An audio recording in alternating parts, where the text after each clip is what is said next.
நீங்கள் ஆண் பிள்ளையை கைக்குள் வைத்துக் கொள்வதால் நடக்கக்கூடிய எத்தனை சிக்கலை உருவாக்கி இருக்கு பாருங்க. நாளைக்கு அந்த பிள்ளையை வச்சு பார்த்துக்க வேண்டியவன் யாரு? அந்த அண்ணங்காரன் தான். ரைட்டு தானே? நீங்க சிப்ளிங் ரைவல்ரிங்கிற ஒரு மிகப்பெரிய இஷ்யூக்குள்ள அந்த பிள்ளைகளை தள்ளுறீங்க.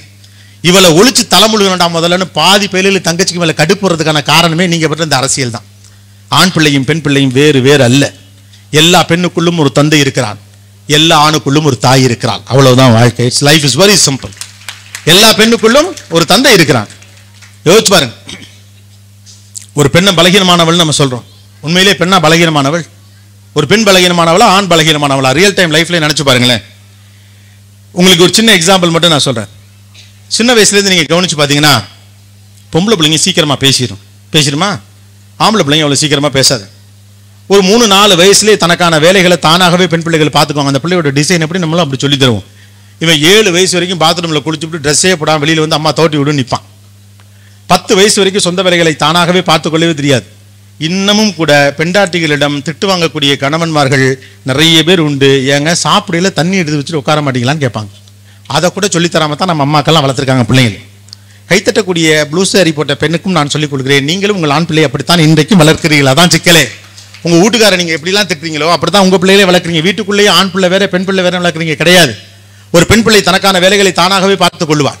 அதற்கு பிறகு பார்த்தீங்கன்னா தானாவே சமைச்சுப்பா. வீட்டில் நீங்க இல்லைன்னு வச்சுக்கோங்களேன், அவளே நல்லது கெட்டதெல்லாம் பார்த்துப்பா, வீட்டை இறுக்கி பூட்டிப்பா, அடுத்தவர்களுக்கு உபசரணையோடு இருப்பா, வீட்டில் இருக்கவங்க நல்லது கெட்டதுக்கெல்லாம் பார்த்துப்பா, அப்பாவுக்கு தோழியாக இருப்பா, அம்மாவுக்கு அடுக்கலையில் உதவி செய்வா, உறவுக்காரங்க வந்து தண்ணி கொண்டு போய் கொடுப்பா, பண்பாட்டு ரீதியாக அந்த கனெக்ஷனை கிரியேட் பண்ணுவா, ஒத்த கால் இருந்து மேலே மேலே மேலே மேலே மேலே வருவா. ஒரு ஆண் பிள்ளை அப்படி வரவே மாட்டான். சின்ன வயதுலேருந்து ஒரு ஆண் பெண்ணோட அனுசரணையிலேருந்து தான் வாழ்ந்துகிட்டே இருக்கிறான். பிறந்தவுடன் தாயின் அனுசரணை, வீட்டில் அக்கா தங்கச்சி தான் அக்கா தங்கச்சி அனுசரணை, இல்லை எய்த்த வீட்டில் ஒரு அக்கா இருப்பாங்க டியூஷன் சொல்லி தருவாங்க, அந்த அக்காவோட அனுசரணை. அதுக்கப்புறம் ஒரு காலகட்டத்தில் பார்த்தீங்கன்னா அத்தைகளுக்கு எப்பொழுதுமே ஆண் பிள்ளைகளை தான் பிடிக்கும். ஏன்னா அதில் தான் அண்ணனுடைய முகம் இருக்கும், அண்ணனுடைய முகத்தில் அப்பாவின் முகம் இருக்கும். அதனால பார்த்தீங்கன்னா உங்கள் நாத்தனார் முன்னால் உங்கள் ஆம்பளை பிள்ளைகளை நீங்கள் அடிச்சிடவே முடியாது. நீங்கள் பொம்பளை பிள்ளை 2 சப்புன்னு வைங்களேன், ஏன்டி பிள்ளை அடிக்கிறேன்ட்டு போயிட்டே இருக்குங்க. பொண்ணே வச்சிருக்காதுங்க, மருமகனே தான் கூப்பிடுங்க. ஏன் அந்த பிள்ளை முன்னால் நீங்கள் கை வச்சிருங்க பார்ப்போம். உங்கள் நாத்தனார் முன்னால் உங்கள் நாத்தனாரை கடுப்பேத்தனாவே ஆம்பளை பிள்ளை அடிக்கிற பொம்பளையெல்லாம் எனக்கு தெரியும். ஏன்னா அது அவங்க அண்ணன் அடிக்கிறதுக்கு சமானம். அந்த முகத்தில் அண்ணனின் முகம் இருக்கிறது. ஏன் முன்னால பிள்ளை அடிக்காது அப்படிம்பாங்க. ஏன் அப்படின்னா அது என் குடும்பம், அது என்னுடைய முகம். அந்த ஆண் பிள்ளை அந்த அத்தைகள் அப்படி கொஞ்சுவாங்க. அந்த அத்தைகளின் தயவுல வாழும். அத்தைகள் அவ்வளோ ட்ரெஸ் வாங்கிட்டு வருவாங்க, தூக்கிட்டு போயிடுவாங்க. கொண்டு போய் லீவ்ல காலாண்டு அரையாண்டெல்லாம் வச்சு சிக்கன் மட்டன் வாங்கி ஊட்டுங்க அத்தையெல்லாம். அந்த சவரட்டனை அந்த பெண் பிள்ளைக்கு கொடுக்க மாட்டாங்க. அதுக்கடுத்து ஒரு காலகட்டத்திலாம் பார்த்தீங்கன்னா நல்ல தோழிகள்லாம் கிடைக்க ஆரம்பிச்சிருவாங்க. டே ஒழுங்கா படிடான்னு சொல்றதுக்கு ஒரு தோழி கிடைப்பா. பஸ்ல ஃபுட்போர்ட் அடிக்காததான் சொல்லுவா. ப்ராஜெக்ட் எல்லாம் 10th ஸ்டாண்டர்ட்ல வரைஞ்சதே கிடையாது. ஏதாவது ஒரு பொம்பளை பிள்ளை தான் வரைஞ்சு கொடுக்கும். இவங்க ப்ராஜெக்ட் வரைஞ்சதா வரலாறே கிடையாது. 10th ஸ்டாண்டர்ட் 11th ஸ்டாண்டர்ட்லாம் அதான் பார்த்துங்க. அதுக்கப்புறம் கல்லூரிக்கு போன பிறகு ஒரு தோழியோ காதலியோ யாரோ ஒருத்தர் வழி நடத்துவா. அதுக்கு பிறகு ஒரு மனைவின்னு வந்து அவ வழி நடத்துவா. அதுக்கப்புறம் என்ன மாதிரி ஒரு பொம்பளை பிள்ளை பார்த்துட்டா ராசா பாத்ரூம்ல குளிச்சுட்டு வெளியில துண்டோடு அப்பா அப்படின்னு நிற்கும். கடைசி வரைக்கும் இப்படி வாழ்ந்துட்டு ஆண் செத்து போயிடுவான். ஆனா கடைசி வரைக்கும் ஒத்த காலில் தன்னைத்தானே பார்த்துக்கிற தகுதி ஒரு பெண்ணுக்கு தான் உண்டு. ஆனா தன்னைத்தானே பார்த்துக்கிற ஒரு பெண்ணை இந்த உலகம் என்ன சொல்லுது? டிபெண்டன்ட், சார்ந்து வாழுகிறவள் சொல்லுது. ஆனா ஆண் ஒரு பெண்ணை எப்பொழுதுமே சார்ந்து வாழுகிறான், அவனை இண்டிபெண்டன்ட் சொல்லுது. இதை பெண் கேட்டுக்கிட்டே தான் இருக்கா. சாகும் வரை தனித்தே வாழும் தகுதி பெற்ற ஒரு பெண்ணை சார்புள்ளவள் என்று இந்த உலகம் பேசுது. நீங்க சொல்றது பேச்சுக்கு நல்லா இருக்கலாம், ரியாலிட்டியில உண்மையான எனக்கு தெரியும். உங்களுக்கு சந்தேகம் இருந்தா ஒன்னே ஒன்று மட்டும் உங்க வீட்டில் செக் பண்ணி பாருங்க. பாட்டி இறந்த 3 வருஷத்துல தாத்தா செத்துருவார். செக் பண்ணி பாருங்க. நம்ம வீடுகளுடைய ட்ராக் ரெக்கார்டு எடுத்து பாருங்க. பாட்டி இறந்த 3 வருஷத்துல தாத்தா செத்துருவார். ஆனா கடமையும் பொறுப்பு மிச்சம் இருக்குன்னா தாத்தா செத்து 20 வருஷம் வரைக்கும் ஒத்தாளா நின்று இட்லி கடை போட்டு பிள்ளைங்களை கல்யாணம் பண்ணி வச்சு பேரம்பேத்தி எடுத்து வளகாப்பு பண்ணிட்டு தான் கிளவி சாவும். உயிரை கையில பிடிச்சு வச்சிருப்பா பொம்பளை. That's a strength of a woman. உயிரையே கையில பிடிச்சு வச்சிருக்க முடியும் ஒரு பெண்ணால. அவ்வளவுதான் இந்த உலகம் என்னன்னு சொல்லுது, சார்புள்ளவள் அப்படின்னு சொல்லுது. 3 வருஷம் திருமணம். இந்த அதை எடுங்கிறதுக்கான அர்த்தம் அந்த மனைவிக்கு தெரியும். இந்தா அப்படின்னு கூப்பிட்டா என்ன இந்தாது? சாப்பாட்டுக்கு கூப்பிடுற இந்தாவா, தண்ணி கொண்டாங்கிறதுக்கான இந்தாவா, தூங்கணுங்கிறதுக்கான இந்தாவா? இந்த அதை எடு அப்படின்னா என்ன? அதுனா எது அவங்களுக்கு தெரியும். திருமணா காஃபி வந்துச்சு, திருமணா சாப்பாடு வந்துச்சு, திருமணா படுக்கிறதுக்கு உதவி வந்துச்சு, திருமணா இது வந்துச்சு, அவசரத்துக்கு காசு கொடுத்து நகையை கழட்டி கொடுத்தா, அப்பா வீட்டில் காசு வாங்கி கொடுத்தா, சேமிச்ச காசெல்லாம் கொடுத்தா, சிறுவாட்டு காசெல்லாம் கொடுத்தா, சுத்தி சுத்தி சுத்தி கடைசியில் திரும்பி பார்த்தா தன் வாழ்க்கையில் அந்த பெண்ணை தவிர அவனுக்கு ஒண்ணுமே இருந்திருக்காது. 50 வருஷம் அவனை அப்படி அவ பார்த்துக்கிட்டு இருந்தாங்கிற விவரமே அந்த பொண்டாட்டி செத்து போன பிறகுதான் அவனுக்கு தெரியும். என்னைக்கு என் பொண்டாட்டி என்னை விட்டு போனாலும் அன்னைக்கே ஏம்படுக்க திண்ணைக்கு வந்துருச்சும் பாரு வைரமுத்து. திண்ணைக்கு வந்துருவான். நடபணம் தான் 3 வருஷம் அவுட், சோழி முடிஞ்சு. ஆனா பெண்ணை கவனிச்சிருக்கீங்களா? கல்யாண வயசுல பொண்ணு நிக்கல, வீட்டுல ஆம்பளை தவறிடுவார். வீட்டை விட்டு வெளியில போகாத பொம்பளை உலகமே சுத்தி வரும், ஒத்தாலா சுத்தி வரும். கண்ணியத்தோட கடைசி வரைக்கும் வாழ்ந்து தன் குடும்பத்தை கரை சேர்ப்பான். This all basic strength of a women. நாம லைஃப் ரொம்ப காம்ப்ளிகேட் பண்ணிக்கிறோம். ஆண் ஒரு டிசைன், நான் முதல்ல சொன்ன பார்த்தீங்களா, நீங்களை போல பெண் ஆண் தியாகத்தை அறிவிக்க மாட்டான், பெண் தன்னுடைய டிபெண்டன்சியை விட்டு கொடுக்க மாட்டான். ஆனா நம்ம ரெண்டுமே குழப்பிக்கிட்டே இருக்கும். அம்மாக்களுக்கு தன் பிள்ளைகள் தன்னை பத்தி பேசிக்கிட்டே இருக்கணும் நல்லா நினைப்பாங்க. அப்பாக்களுக்கு அப்படி கிடையவே கிடையாது. என்னடா டீ கடை முக்கில் உன் மகன் உன்னை பத்தி இப்படி அசிங்கமா பேசிட்டு நான் கேட்கவே ரொம்ப சங்கடமா இருந்துச்சு அப்படின்னு சொல்லிட்டு ஒரு நண்பர் தன்னுடைய நண்பரான அந்த அப்பாவிடம் சொன்னா ரொம்ப ஈஸியா சொல்லுவார், விடுறா விடுறா என்னடா பேசிட்டு போறான், நம்ம பிள்ளை தானடா அடிப்பார். என் பிள்ளை என்னை எதிரியாக நினைத்தாலும் பரவாயில்லை, என் பிள்ளை என்னை எதிர்காலத்தில் காப்பாற்றாவிட்டாலும் பரவாயில்லை, என் பிள்ளை எனக்கு சோறே போடாட்டியும் பரவாயில்ல, கெட்டவன்னு சொன்னாலும் பரவாயில்ல, என் பிள்ளை நல்லா மட்டும் இருந்தா போதும் நினைக்கக்கூடிய அற்புதமான மனசு ஆணின் மனசு. அது ஆணுக்கு தான் வரும், வேற யாருக்குமே வராது. இந்த உலகத்துல 2 பேருக்கு மட்டும்தான் அந்த மனசு.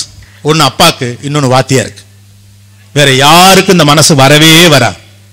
தான் முன்னால தங்கிட்ட படிச்ச பையன் கார்ல வந்து இறங்குறப்ப கிஞ்சித்தும் பொறாமை இல்லாமல் பெருமையோடு பார்க்கிற ஒரு ஜீவன் இந்த உலகத்துல இருக்குன்னா அது வாத்தியார் மட்டும்தான். வேற யாராலையும் முடியாது.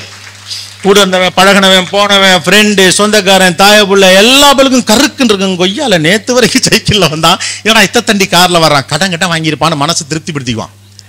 ஆனா அவர் சந்தோஷமா அதுல ஏறி ஒரு ரவுண்ட் விட்டு நீங்க அவரை கூட்டிட்டு போயிட்டீங்க, அதை விட அவருக்கு இந்த உலகத்துல வேற ஒண்ணுமே கிடையாது. ஊர் முழுக்க சொல்லுவார், என் ஸ்டூடெண்ட், என் ஸ்டூடெண்ட், என் ஸ்டூடெண்ட். அவங்களுக்கு ஏன் ஒண்ணுமே கிடையாது. ஸோ ஒவ்வொரு மனசும் ஒவ்வொரு மாதிரியானது. இந்த உலகத்தை உற்று கவனிச்சிங்கன்னா ரொம்ப இயல்பா இருக்கு இந்த உலகம். இந்த உலகத்துக்குள்ள நீங்கள் நினைக்கக்கூடிய அளவு பொறாமை இல்லை, நீங்கள் நினைக்கக்கூடிய அளவுக்கு குரோதம் இல்லை, நீங்க நினைக்கக்கூடிய அளவு மனிதர்கள் கெட்டவர்கள் அல்ல, நீங்க நினைக்கக்கூடிய அளவுக்கு வன்மம் தலை தூக்கி தெரியல, நீங்க நினைக்கக்கூடிய அளவுக்கு பக்கத்து வீட்டுக்காரன் நமக்காகவே காலி பண்ணுனே திரியிறான்னு நினைக்காது. இந்த உலகம் அற்புதமானது. கடைசியில் மனிதர்களை நம்பாமல் யாரை நம்ப போகிறோம்? இந்த உலகத்துல கூடிய எல்லாரும் கெட்டவன் முடிவெடுத்தா யாரை போய் அண்ட போறீங்க? இந்த உலகத்துல உங்க வாழ்க்கையில மாற்றத்தை ஏற்படுத்துறதெல்லாம் மனுஷன் தான். அந்த குறப்பிரசவத்தோட பிறந்து கருணை என்ற காரணத்தினால் நாகரிகமாக மாறின ஒரு மனுஷன் தான். பரவாயில்ல, நீ பரிச்சை எழுதி ஃபீஸ் கட்டின்னு சொன்ன ஒரு வாத்தியார் ஒரு பையனை உருவாக்கி இருக்காரு. இருட்டாரா இல்லையா? இவ்வளவு பிள்ளைங்க பரிசு வாங்குது கவர்மெண்ட் ஸ்கூல்ல, எப்படி வாங்குது? இது மாதிரி ஒரு ஆசிரியர் நிக்க போய் தானே முடியுது. அப்ப இந்த உலகத்துல நமக்கு இருக்கக்கூடிய ஒரு பெரும் சிக்கல் வளர வளர வளர வளர எல்லாவற்றையும் கெட்டதாகவே பார்த்து பழக ஆரம்பிச்சிட்டோம். உறவுகளை, மனிதர்களை, இளைஞர்களை, அடுத்த தலைமுறையை, வரப்போற தலைமுறையை. அதனாலதான் இந்த கேள்வி எழுது, இளைய தலைமுறை, இளைய தலைமுறை, இளைய தலைமுறை. என்ன பிரச்சனை எனக்கு புரியவே இல்லை. இந்த இளைய தலைமுறை உங்களுக்கு அப்படி என்ன பண்ணிச்சு?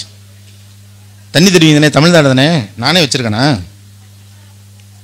இந்த இளைய தலைமுறை பிரச்சனை பெரிய பிரச்சனையா இருக்கு. இதுதான் முக்கியமான விஷயம். எப்பொழுதுமே தம்முடைய அடுத்த தலைமுறை மீது நமக்கு ஒரு சின்ன வருத்தம் இருந்து கொண்டே இருக்கும். என்னை போல இந்த பிள்ளைகள் இல்லை அப்படின்னு ஒரு கவலை உண்டு. இந்த கவலை எல்லாருக்குமே இருந்திருக்கு. உங்க அப்பாவுக்கு உங்க மேல இருந்திருக்கு, உங்க அப்பாவுக்கு உங்க தாத்தா மேல இருந்திருக்கு. உங்க தாத்தாவோட தாத்தா செத்து போயிருந்தா அந்த கட்டம் போட்டு பேயை கூப்பிடுவாங்க இல்ல, அதில் கூப்பிட்டு கேளுங்களேன், நான் சொன்னது என் மகன் கேட்கலேன் பாரு. அவர் எப்பொழுதுமே நமக்கு அடுத்த தலைமுறை மீது ஒரு கவலை இருக்கிறது. இவர்கள் என்னை போல இல்லை என்ற ஒரு எண்ணம் இருக்கு. அதனாலதான் பாத்தீங்கன்னா இளைய தலைமுறை பொறுப்பா இருக்கணும், இளைய தலைமுறை பொறுப்பா இருக்கணும். என்ன பொறுப்பா இருக்கணும்? இதை விட என்ன பொறுப்பா இருக்க சொல்லி எனக்கு தெரியலையே. கழுத்தில் எதுவும் பொறுப்பாக இருக்கிறேன், எதுவும் பேஜ் கட்சி கட்டி தொங்க வேணுமா? இந்த நூற்றாண்டுடைய தொழில்நுட்ப மாற்றங்கள் என்பது நீங்கள் கடந்த 25-30 ஆண்டுகளில் சந்திக்காத மிகப்பெரிய மாற்றம். அந்த மாற்றத்தை கிரகித்துக் கொள்வதற்கு நமக்கு நேரம் போதல. ரைட்டு தானே? பொசுக்குன்னு போறான். நாம ஒரு மாற்றத்தை, நீங்க மாருதி ஒரு அம்பாசிடர் கார்ல இருந்து மாருதி கார் வர்றதுக்கு 25 வருஷம் ஆச்சு. மாருதி காரை வாங்கினவனை விட மாருதி காரை பார்க்க போனவனுடைய கூட்டம் அதிகமா. அந்த சுனாமி பார்க்க போன மாதிரி அவ்வளவு பேர் போய் பார்த்துருக்காங்க.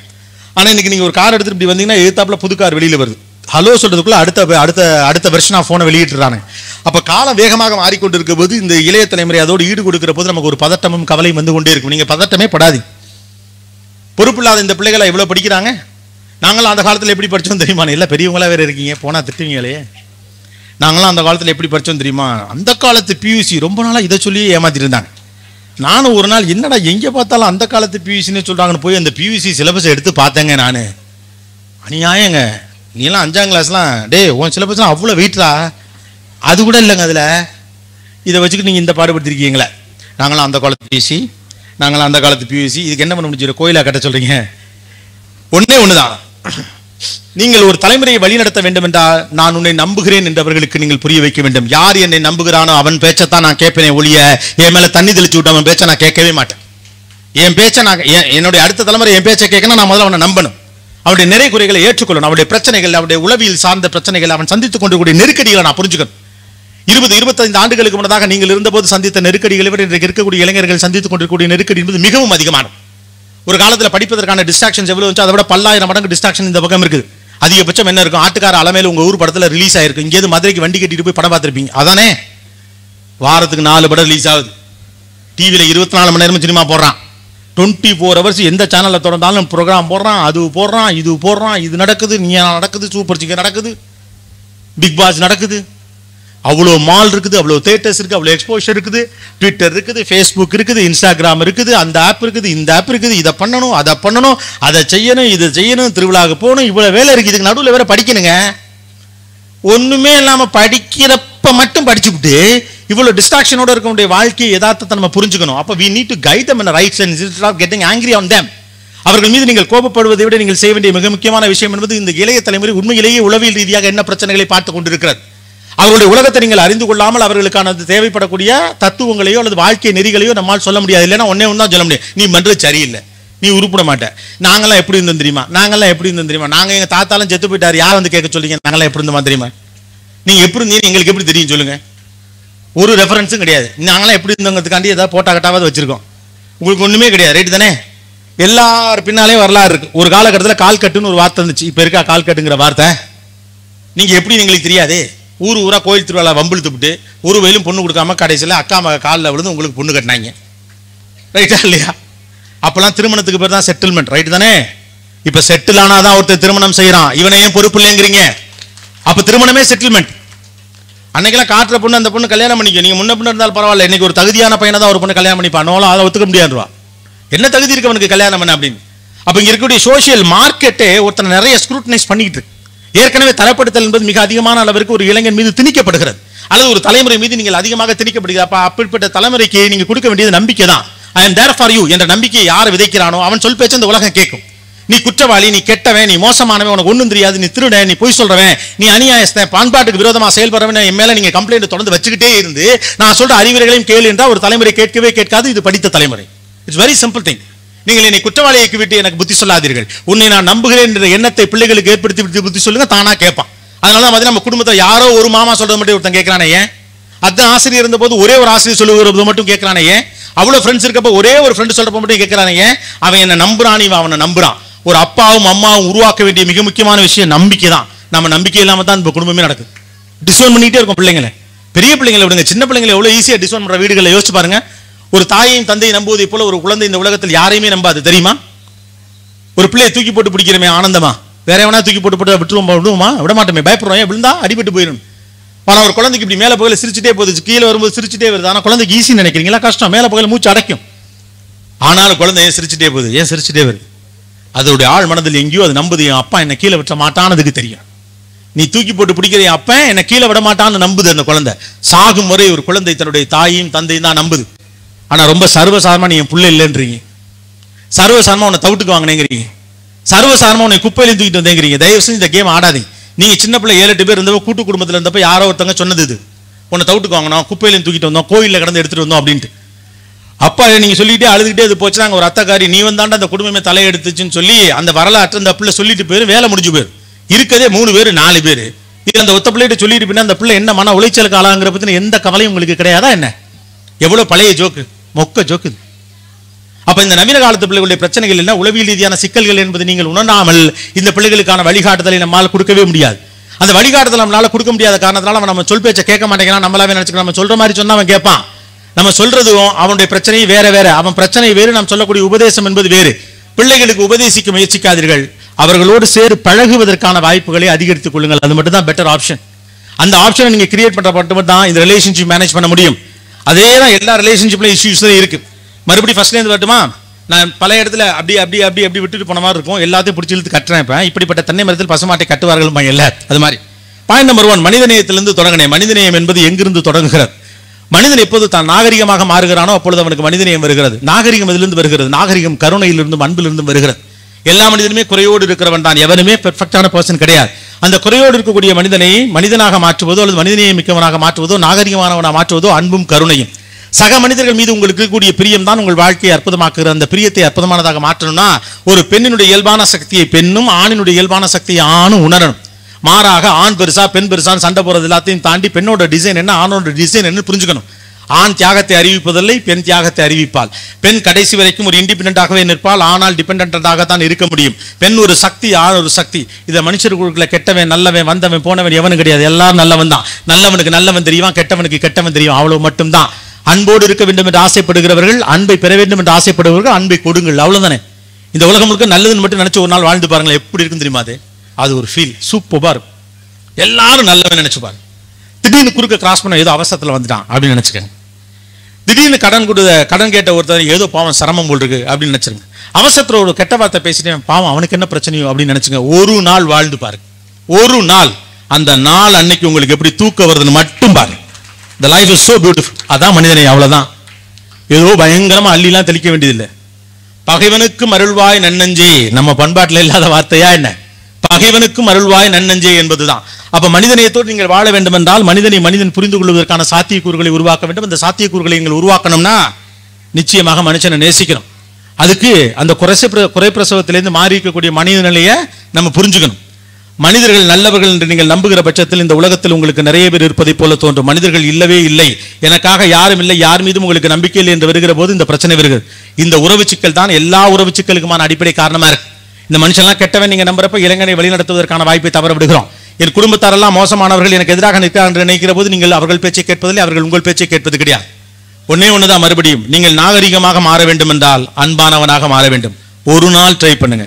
காலையில் 6 மணிலேருந்து சாயந்தரம் 6 மணி வரைக்கும் 12 மணி நேரம் போதும்.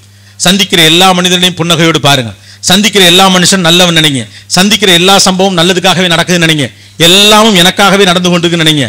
எதிர்த்தவன், தெரிஞ்சவன், போனவன், பிரிச்சப்பட்டவன், பிடிக்காதவன் ஃபோன் பண்ணா கூட அன்போட பேச பாருங்க. ஒரு நாள் ட்ரை பண்ணுங்க, வாழ்க்கை அற்புதமா இருக்கும். சந்திர காற்றம் ஜன்னலில் வீசட்டும், சரித்திரம் நாளை சாதனை பேசட்டும். நன்றி, வணக்கம், தேங்க்யூ. வேணுகோபால்னு ஒரு ரிட்டையர்ட் ஜட்ஜை வச்சு ஒரு விசாரணை நடத்தினாங்க. இதுக்காக என்கிட்ட ஒரு கேஸ் இருந்துச்சு, அதை கேட்க அவர் என்னை கூப்பிட்டாரு. 200க்கு 200 3 சப்ஜெக்ட்லேயும் 200க்கு 200 மார்க் வாங்கணும்னு சொல்லி அந்த அம்மாவும் அப்பாவும் அந்த பிள்ளைய பாடப்படுத்தி 2 சப்ஜெக்டில் 200 வாங்கிடுச்சு. ஒரு சப்ஜெக்டில் 194. அதுக்கு மெடிக்கல் கிடைக்கல, மெடிசின். என் தெருவில் இருந்த பிள்ளை எனக்கு தெரியும், நான் அங்கேயே போலீஸ் ஆஃபீஸர், அவ்வளோ நல்ல பிள்ளை. திடீர்னு உடையாந்து கதறி சொல்கிறாங்க, ரிசல்ட் வந்த அன்னைக்கு நெருப்பு வச்சுட்டு கறிக்கட்டையாக கிடக்கு. எப்படி இருக்கும் எனக்கு நினச்சி பாருங்க. அந்த பிள்ளையிடம் மரண வாக்குமூலம் பதிவு செய்கின்ற துர்பாக்கிய நிலைக்கு ஆளானவன் நான்.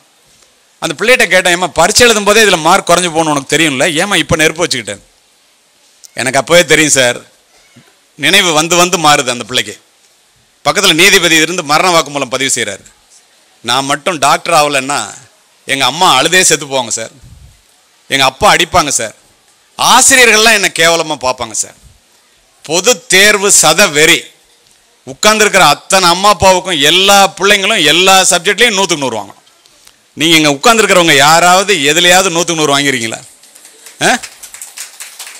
எப்படிங்க முடியும்? அது சிந்தித்து பாருங்கள். நான் ஒரு சப்ஜெக்டில் கூட 100க்கு 100 வாங்கினதே இல்லைங்க.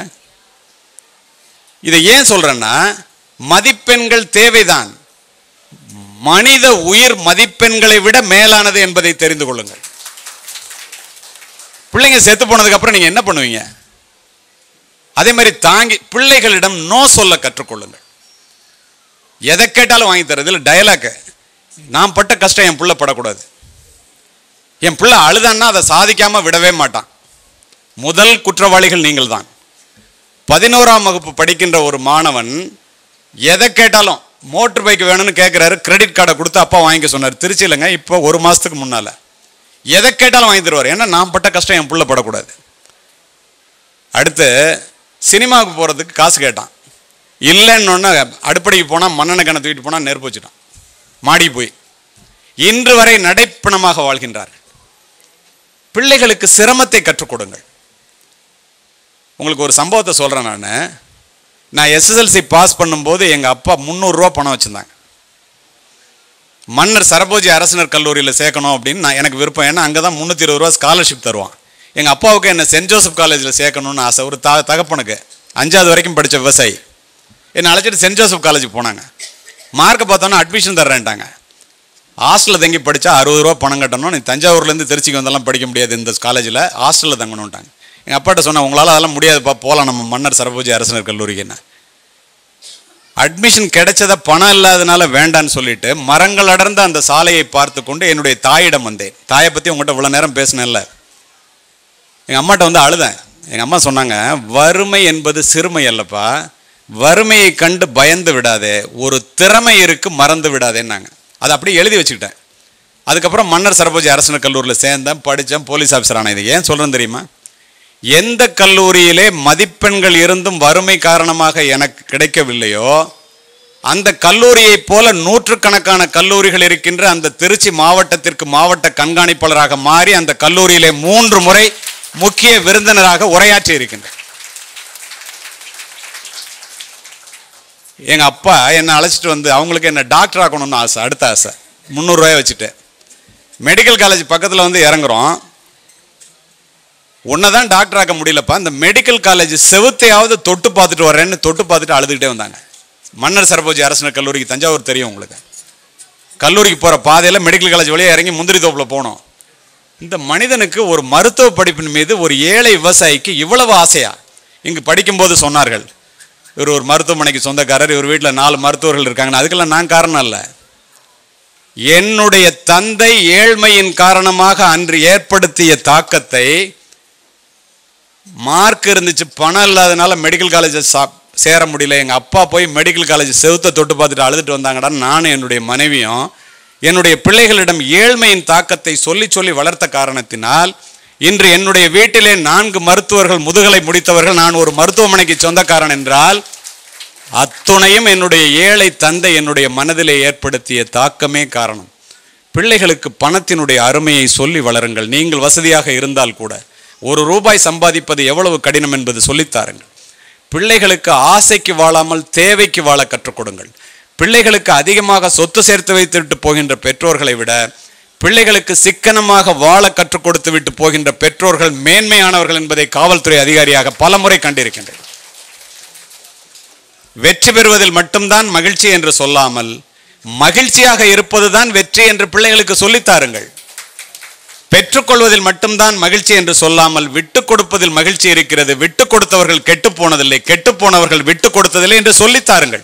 இதெல்லாம் யார் சொல்லித்தரது? அவமானங்கள் இல்லாமல் வெகுமானங்கள் இல்லை என்பதை சொல்லித்தாருங்கள். நம்மை அவமதித்தவர்களை நாமும் அவமதிக்க நினைப்பது அகங்காரம். நம்முடைய உழைப்பின் மூலமாக நம்முடைய வாழ்க்கையை உயர்த்தி கொண்டு நம்மை அவமதித்தவர்களும் நம்முடைய காலிலே வந்து விழும்படி, நம்முடைய வீட்டில் வந்து வணங்கும்படி நம்முடைய உழைப்பின் மூலமாக நாம் உயர்ந்தோமையானால் அது மட்டும்தான் அங்கீகாரம் என்பதை பிள்ளைகளுக்கு சொல்லித்தாருங்கள். வார்த்தைகளால் வாழ்க்கை இழந்தவர்கள் வானத்து நட்சத்திரங்களைப் போல எண்ணில் அடங்காதவர்கள். அம்மா அப்பா பிள்ளைங்களுக்கு முன்னால தயவு செய்து சண்டை போடாதீங்க, கெட்ட வார்த்தைகளை பேசாதீர்கள். நான் ஏற்கனவே சொன்னேன், நீங்க என்ன செய்யறீங்களோ அதுதான் பிள்ளைங்க சொல்லணும்னு சொல்லிட்டு.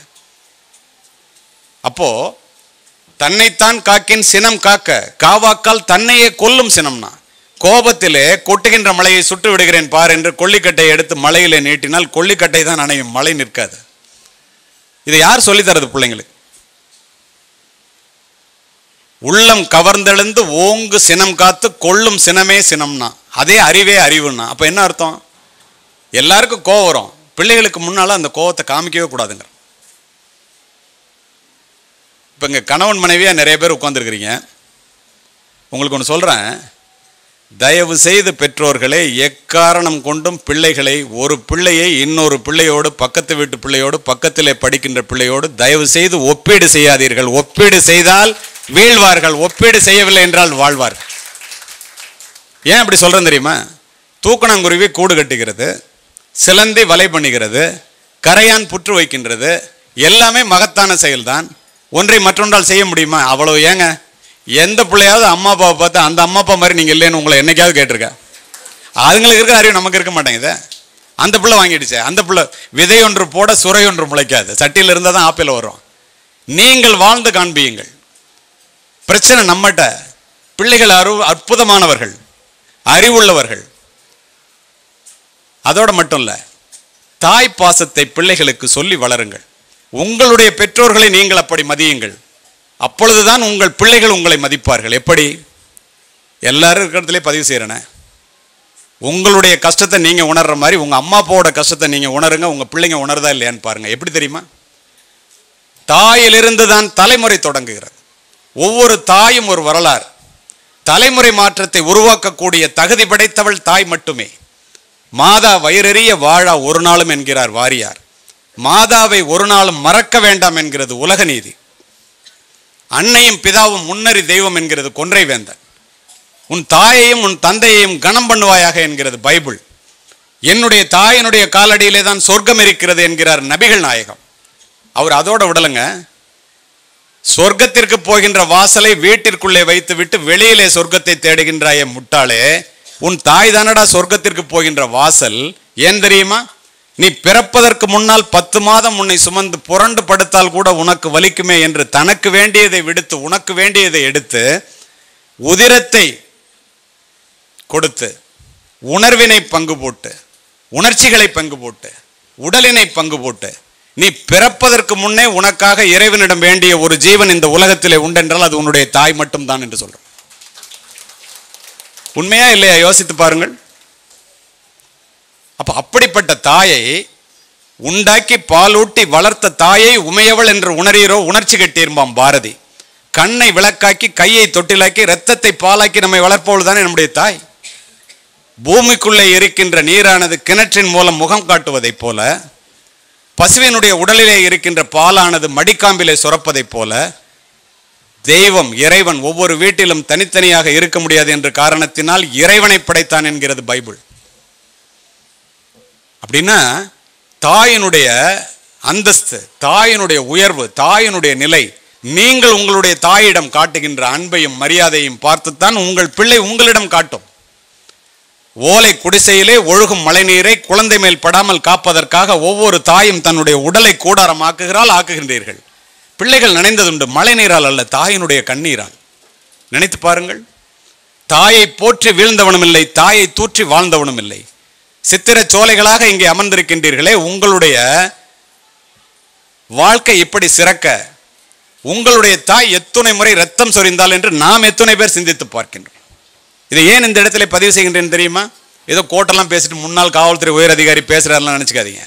வரப்பிலே பில்லறுத்து வயலிலே களை எடுத்து கையிலே வடிகின்ற ரத்தத்தை காசாக்கி என்னுடைய ஏழை விவசாய தாய் என்னை படிக்க வைத்த காரணத்தினால் உங்கள் முன் நான் இன்று சிறப்பு விருந்தினராக உரையாற்றி கொண்டிருக்கிறேன்.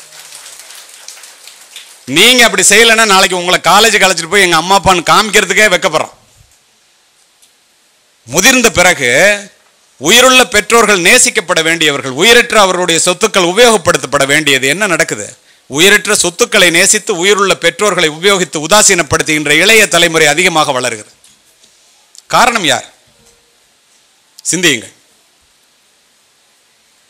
உங்களுக்கு தெரியுமா, கேரளத்து மண்ணான காலடியிலே பிறந்த ஆதிசங்கரர் எல்லாவற்றையும் விட்டுவிட்டு துறவு கோலம் பூணுகின்றார். தான் தாய்ப்பாசத்தை விட முடியல. இதயத்தை இரும்பாக்கி கொண்டு தாயிடம் சொல்லுகின்றார், தாயே நீ இறந்தால் நான் எங்கிருந்தாலும் வந்து மடி சுமப்பேன். சொன்னபடி செஞ்சார். பட்டினத்தார் தன் தாயினுடைய இறப்பு செய்தியை கேட்டு பதறி அடித்து ஓடி வருகின்றார் சுடுகாட்டிற்கு. தன்னுடைய தாயினுடைய உடலை பச்சை வாழை மட்டையிலே வைத்து ஞான நெருப்பால் எரித்து உருகி உருகி 10 பாடல்களை பாடினார். இன்று வரை தாயினுடைய சிறப்பை போற்றுவதற்கு அழியாத ஓவியங்களாக அமைந்திருக்கின்றன. சரி, உங்களுக்கு எனக்கும் முற்றும் திறந்த துறவிக்கும் ஞானிக்கும் தான் இதா? இல்லை என்கிறது வரலாறு. எப்படி தெரியுமா? கோடிக்கணக்கான யூதர்களை கொன்று குவித்த ஹிட்லர் 2ஆம் உலகப் போரிலே தோல்வியை தழுவிய பிறகு துப்பாக்கியை எடுத்து தற்கொலை செய்து கொள்ளும் போது தன் தாயினுடைய புகைப்படத்தை எடுத்து அத்தனை கோடி பேரை கொன்று குவித்த ஹிட்லர் மார்பிலை வைத்து தழுவியபடி இறந்து கிடந்தான் என்கிறது வரலாறு. அப்படின்னா நம்ம தாயை நம்ம எப்படி மதிக்கும்? நினைத்து பாருங்கள். எப்படிப்பட்ட வல்லமை படைத்தவர்கள். 12வது வகுப்பு படிக்கிற பிள்ளைங்களுக்கு ஒரு பக்கத்தில் ஒரு கட்டுரை எழுத சொல்லி ஒரு போட்டி வச்சாங்க. திருச்சி கலெக்டர் நானும் போயிருந்தேன் 4 நாளைக்கு முன்னால். தாயை பற்றிங்கிற மட்டும் இல்லாமல் ஒரு ஹெட்டிங் கொடுத்தாங்க. அது என்னென்னா, உன்னுடைய உள்ளம் கவர்ந்த லட்சிய பெண்மணி அப்படின்னு மட்டும் தலைப்பு கொடுத்தது கலெக்டர். நான் சொன்னேன், இந்த அரசியலில் இருக்கிறவங்க சினிமாவில் இருக்கிறவங்க யாரையாவது எழுதினீங்கன்னா தொலைச்சி விட்டான்ட்டு போயிட்டேன். 49 பேர் எழுதினாங்க. திரும்பி வந்து வாத்தியாரை கூப்பிட்டாங்க, என்ன யார் எழுதியிருக்காங்கன்னு. 2 பேப்பர் எடுத்துகிட்டு வந்து இதில் எதுன்னு செலக்ட் பண்ணுங்கன்னாரு. ஃபர்ஸ்ட்டுக்கு தெரிந்து கொள்ளுங்கள், 49 பேரில் 48 பேர் தன்னுடைய தாயையே உள்ளம் கவர்ந்த லட்சிய பெண்மணியாக எழுதியிருந்தார்கள். ஒரு பிள்ளைக்கு அம்மா இல்லை. நான் எதை தேர்ந்தெடுத்தேன் தெரியுமா? ஒரு பிள்ளை 1 நிமிஷத்தில் எழுதிட்டு வெளியில் போயிடுச்சு, அதை தான் தேர்ந்தெடுத்தேன். என்ன எழுதிச்சு தெரியுமா? இங்கிலீஷ் மீடியம் ஸ்கூலு, சிபிஎஸ்சி மாதிரி. Any combination of 26 alphabets in English can never explain about my mother அப்படின்னு எழுதிச்சு. ஆங்கிலத்தில் உள்ள 26 எழுத்துக்களால் நீ என்ன எழுதினாலும் எங்கள் அம்மாவை பற்றி அதால் விவரிக்க முடியாதுரா, அதுக்கு அந்த ஆங்கிலத்துக்கு தகுதி இல்லைன்னு எழுதிருச்சு. எப்படி வளர்கின்றார்கள்? இப்படி வளர்கின்றவர்கள் திருமணமாகி சென்ற பிறகு அந்த பெற்றோர்களை என்ன பாடுபடுத்துகின்றார்கள்? ஏன்? தந்தை தாய் ஆண் பிள்ளைகளிடம் சொல்லி வளருங்கள். ஒரு திருமணமான பிறகு ஒரு பெண்ணை திருமணம் செய்து கொண்டு அவளுக்கு குழந்தையை கொடுப்பது மட்டும் ஆண்மை அல்ல, அந்த தன்னுடைய மனைவியை கடைசி வரை குழந்தை போல் வைத்து காப்பாற்றுவதுதான் உண்மையான ஆண்மை என்று ஆண்களுக்கு பிள்ளைகளுக்கு பெற்றோர்கள் சொல்லித்தாருங்கள். பெண் பிள்ளைகளுக்கு சொல்லித்தாருங்கள். உன்னுடைய தாய் தந்தையை போல உன் கணவனுடைய தாய் தந்தையை பராமரிக்க கற்றுக்கொள் என்று சொல்லித்தாருங்கள். இது ரெண்டையும் செஞ்சுட்டாங்கன்னா குடும்பத்தில் பிரச்சனையே இல்லை. எத்தனை பேர் செய்கிறாங்க? இதெல்லாம் யார் சொல்லித்தரது? தெரியும் என்று நினைத்துக் கொள்கின்றோம். சரி, அம்மாவை பற்றியே சொல்றியா, நாங்கள் இவ்வளோ பேர் பின்னாடி அப்பா உட்காந்துருக்கிறோமே. நிறைய பேர் கவலை. 168 பயணிகளை ஏற்றுக்கொண்டு 2 மாதத்திற்கு முன்னால் 35,000 அடி உயரத்திலே ஒரு விமானம் பறந்தது. திடீர்னு ஒரு சத்தம், புகை மண்டலம், விமானத்தோட என்ஜின் ஆஃப் ஆயிடுச்சு. பைலட் காக்பிட்லேருந்து வெளியில் வர்றாரு. நடந்த சம்பவம். விமானத்தினோட என்ஜின் ஆஃப் ஆயிடுச்சு. மத்திய தரை கடல் மீது பறந்து கொண்டிருக்கின்றோம். 2 நிமிஷத்தில் கீழே விழுந்து சாக போகிறோம். லைஃப் ஜாக்கெட்டை போட்டுங்க, தண்ணியில் விழ போகிறோம், மிதக்கலாம், வேற வழி கிடையாதுங்கிறார். எப்படி இருக்கும்? முதல்ல மரண ஓலம், திடீரென்று மயான அமைதி. ஒரு பயம் மூச்சு விட முடியுமா? 10,000 அடிக்கு வந்துருச்சு. துணை விமானி மட்டும் அந்த ஆன் பண்ணி ஆஃப் பண்ணி பார்க்குறான், திரும்ப என்ஜினை ஆன் பண்ண முடியுமான்னு. 5,000 அடி உயரத்துக்கு வந்துருச்சு. திடீர்னு லைட் எரியுது. ஒடியாந்து வெளியில் சொல்கிறான், லைட் எரியுதியா, ஆனால் என்ஜின் ஆஃப் ஆகலன்னு. ஓடி போய் விமானியும் உட்காந்து 2 பேரும் முயற்சி பண்ணுறாங்க. தண்ணீரை தொட இருக்கும் போது விமானத்தினுடைய என்ஜின் ஆன் ஆயிடுது. தண்ணீரை தொட இருந்த விமானத்தை மேலே ஏற்றி பக்கத்தில் சிரியா நாட்டில் போய் தரையிறக்குறாங்க. பத்திரிகைக்காரர்கள் எல்லோரும் வெளியில் வந்தவுடன் வழக்கம் போல இறப்பினுடைய விளிம்பை தொட்டுவிட்டு வந்திருக்கின்றீர்களே, கடைசியாக யாரை நினைச்சிங்கன்னு கேட்குறான். அவன் உயிரை கையில் பிடிச்சிட்டு இருக்கான். ஆனால் எல்லா நாட்டுக்காரர்களும் அந்த விமானத்திலே பயணிக்கின்றார்கள். ஒருத்தன் சொல்கிறான் நாட்டை பற்றி, ஒருத்தன் வீட்டை பற்றி, ஒருத்தன் தன்னுடைய மனைவியை பற்றி, ஒருத்தன் பேங்க் பேலன்ஸ் கோடிக்கணக்காக இருக்க அனுபவிக்காமல் சாக போகிறோம். என்னுடைய பிள்ளைகளை அனாதையாக விட்டுவிட்டு நான் சாக போகின்றேனே என்று பதிவு செய்த 11 பேரும் இந்திய தந்தைகள் என்பதை மனதிலே பதிவு வைத்துக் கொள்ளும். அதான் அப்பா, இந்திய அப்பா. அம்மாவினுடைய பாசம் வெளிப்படையானது, அப்பாவினுடைய பாசம் வெளியே தெரியாதது. சாப்பிடவா அப்படின்னு கூப்பிடுறது அம்மாவோட பாசம். சாப்பிட உட்காரும் போதே புள்ள சாப்பிட்டானு கேட்டுட்டு உட்கார்றது அப்பாவோட பாசம். அம்மாவோட பாசம் தோசை மாதிரிங்க, சாப்பிட்டோன்னு தெரியும். அப்பாவினுடைய பாசம் தோசை கல் மாதிரி, என்ன வெந்தாலும் தெரியாது, வெளியில் மற்றவங்க சொன்னாதான் தெரியும். இந்த உலகிற்கு உன்னை அறிமுகப்படுத்தியவள் உன்னுடைய தாய் என்றால் இந்த உலகத்தை உனக்கு அறிமுகப்படுத்தியவர் உன்னுடைய தந்தை. அதோடு மட்டுமல்ல, நீ எல்லாம் எங்கடா உருப்பிட போற அப்படின்னு சொல்லிட்டு இந்த புள்ள எப்படியாவது உருப்பிடணுமேன்னு நினைக்கிற ஒரே ஜீவன் உலகத்தில் அப்பா மட்டும்தான். 5 வயசுல ஹீரோவா தெரியுற அப்பா 20 வயசுல எதிரியா தெரிவாரு. உனக்கு 40 வயசு ஆகும்போது அவர் தெய்வமா தெரிவார். அப்பா அருகில் இருந்தால் தனி திமிர் தன்னால் வந்துவிடும். அது திமிர் என்பதா தைரியம் என்பதா தெரியாது. நீ போட, நான் இருக்கேன் பார்த்துக்கிறேன் அப்படின்னு சொல்ற ஒரு ஜீவன் உண்டுன்னா அது அப்பா மட்டும்தான். நீங்கள் நினைத்து பாருங்கள், உங்களை படிக்க வைப்பதற்காக அல்லது நீங்கள் உங்களுடைய பிள்ளைகளை படிக்க வைப்பதற்காக இந்த தந்தை எத்தனை முறை கடன் வாங்கி இருப்பார், எவ்வளவு அவமானங்களை சுமந்திருப்பார், எத்தனை இரவுகளை கண்ணீரோடு கழித்திருப்பார்.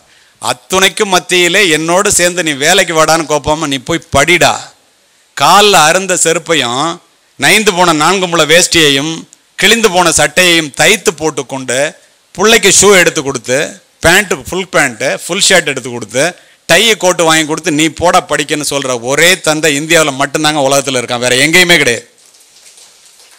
இதை எத்தனை பேர் உணர்கின்றோம்? சிந்தித்து பாருங்கள். பால் இன்றி பிள்ளை எழும். விவசாயங்கள் நிறைய பேர் இருக்கீங்க, விவசாய குடும்பத்திலேருந்து வந்திருப்பீங்க.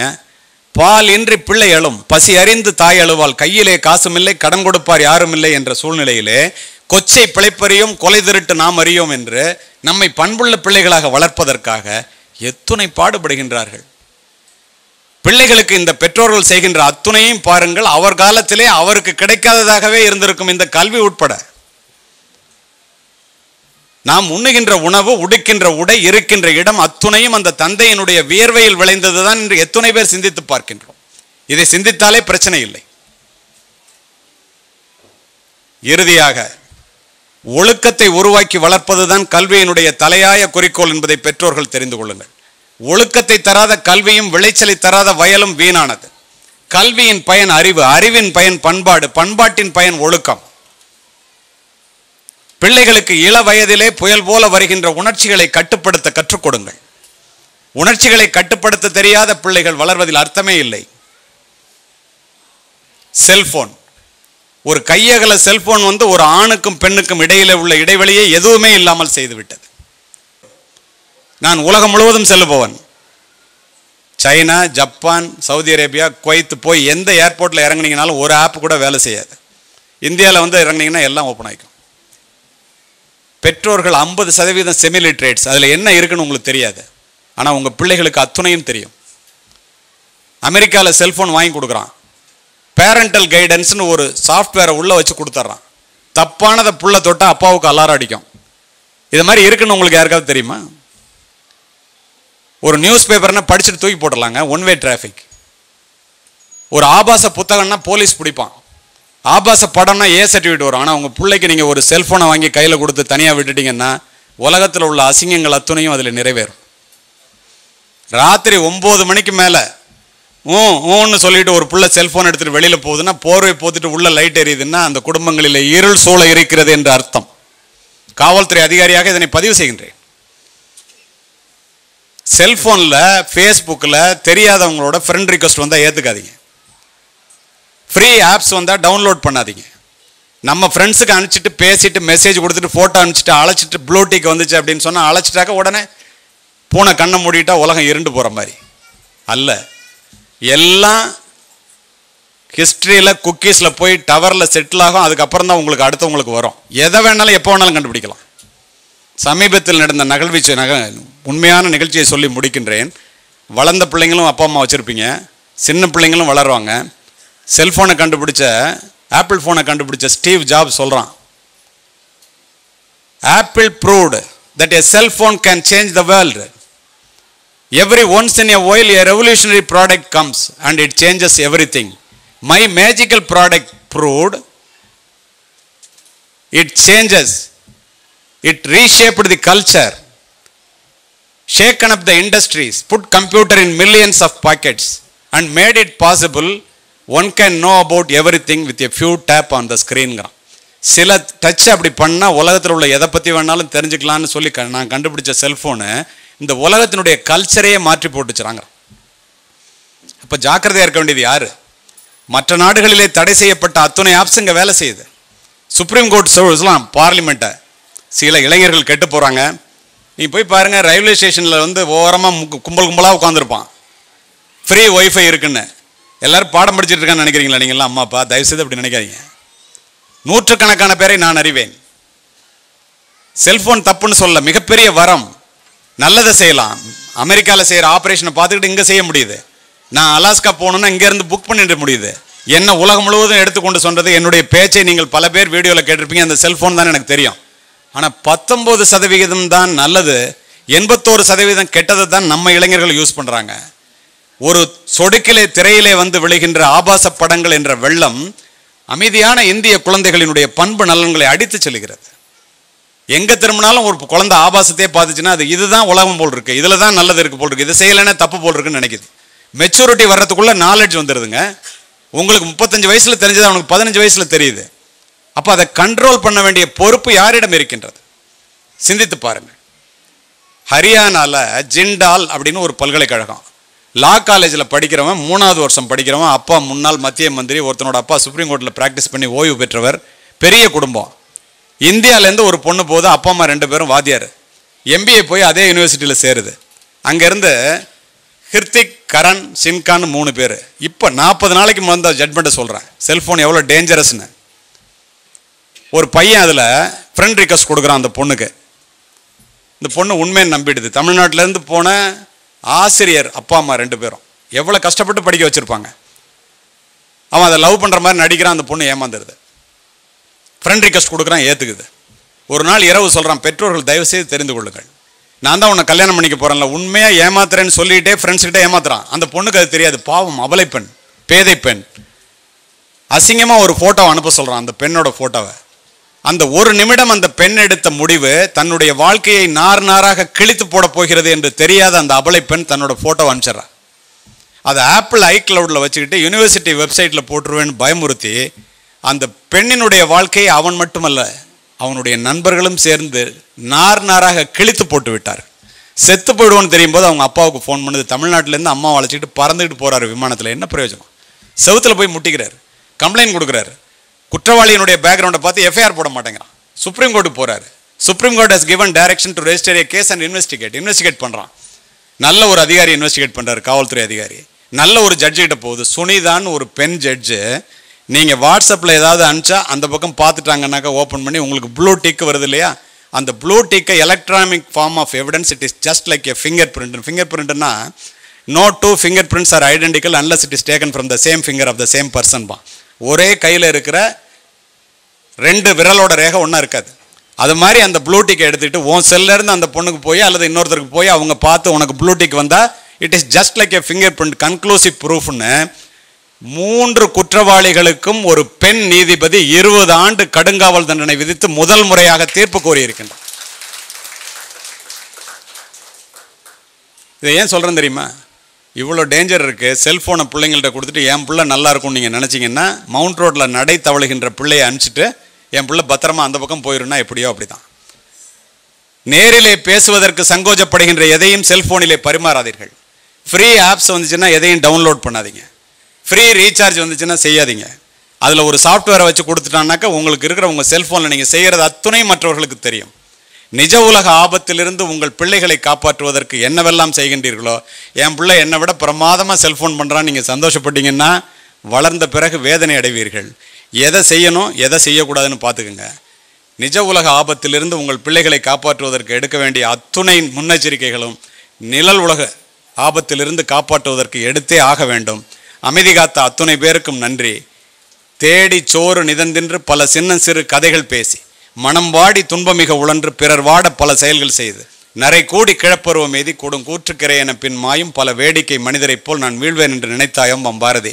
இதுவரை இந்த பெற்றோர்களிடமும் அடுத்தடுத்த அறையில் உட்காந்து பார்த்துட்டு இருக்கிற இந்த பெற்றோர்களிடமும் நான் பேசியது அத்துணையும் சொற்கள் அல்ல, அத்துணையும் விதைகள். இந்த ராஜராஜன் சிபிஎஸ்இ பள்ளியிலே இது ஒரு வளமான நிலம் என்பதை நான் அறிவேன். விதைத்தவன் உறங்கினாலும் விதைகள் உறங்காது என்பதை உணர்ந்து அமைதி காத்த அத்துணை நல்ல உள்ளங்களுக்கும் நன்றி கூறி விடைபெறுகிறேன். வணக்கம்.